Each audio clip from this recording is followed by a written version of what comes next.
Hey everybody, Brock Boyd, CMI, and today I'm talking to sales leaders about their interview process and how many candidates they interview on average for an open account executive or selling role. And ran a survey on LinkedIn and had well over 150 sales leaders actually respond.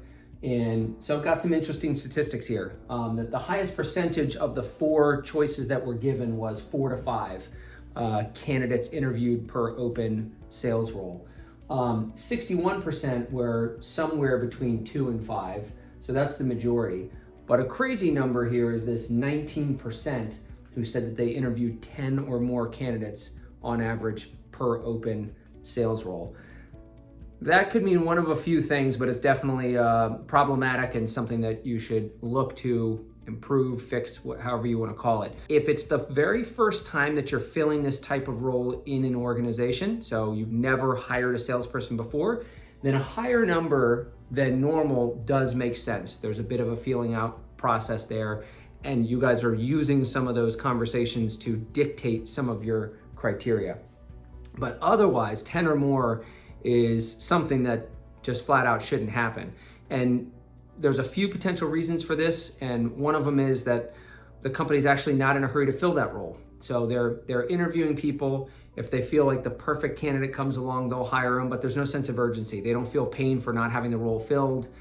They're really not fully committed to filling that role in the short term.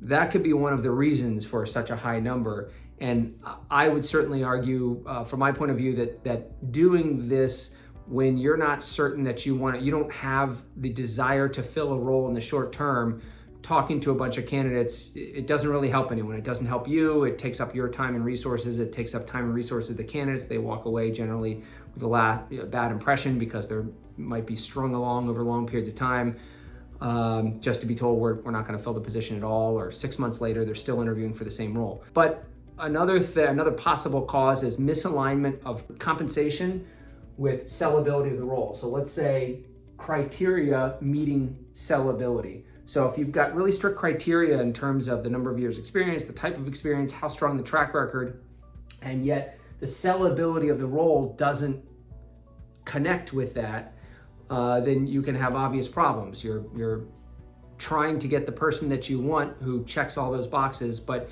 you don't have enough selling points in the way of compensation or overall selling points about the opportunity in the company to get those people. So where criteria and sellability intersect and or don't is one potential reason that you end up speaking to a whole bunch of people.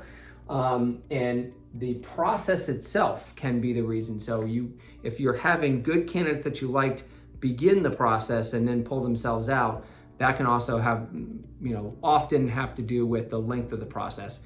And finally, there can be a time where you have multiple stakeholders that have different criteria. So they're not on the same page about the criteria. So you have one saying, yes, this person checks all the boxes I want. Then you have another stakeholder in the interview process that's got a different set of criteria and saying, no, that person doesn't check the boxes that I want.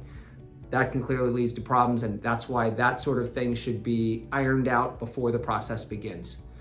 So hopefully this was helpful. I know I found this information very interesting in terms of the percentages and how many people are interviewing 10 or more candidates in general when a position's open. That's it for now. Good luck out there. See you soon.